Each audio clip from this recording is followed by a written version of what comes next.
બગસરા શહેરમાં વહીવટીતંત્ર દ્વારા રન ફોર યુનિટ અંતર્ગત નગરપાલિકા ખાતેથી વિવિધ અધિકારીઓની ઉપસ્થિતિમાં એક મહારેલીનું આયોજન કરાયું.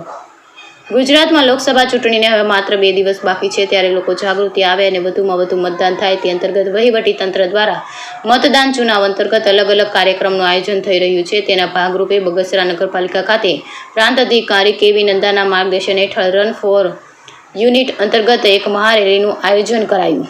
આ રેલી બગસરા નગરપાલિકાએથી પ્રસ્થાન કરીને શહેરના સરદાર ચોક, નાનો બસ સ્ટેશન, હોસ્પિટલ રોડ સહિત વિવિધ માર્ગો પર ચુનાવ કા પર્વ અંતર્ગત હાથમાં બેનરો સાથે મતદાન જાગૃતિ અંતર્ગત રેલીનું આયોજન કરાયું.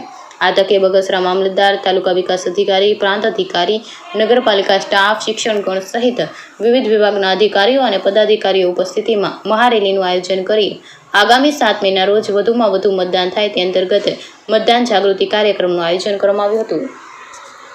અશોક મણવર, અમરેલી.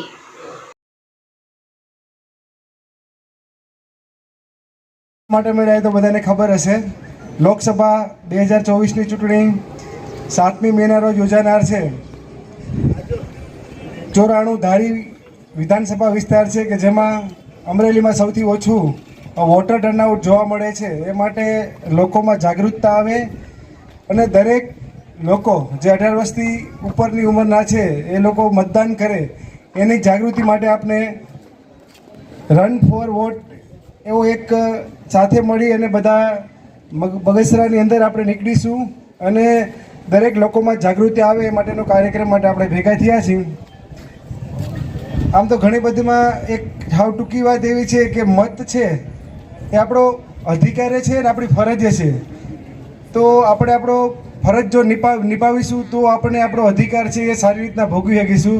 તો વધારેમાં વધારે 94 ધારી વિધાનસભામાં મતદાન થાય એ માટે દરેક કર્મચારી, દરેક અધિકારી મિત્રો અને અહીં ઉપસ્થિત તમામ જે જનતા છે એને મારી નમ્ર અપીલ છે કે વધારેમાં વધારે મતદાન થાય એવી મારી નમ્ર અપીલ છે. જય હિન્દ, જય ભારત.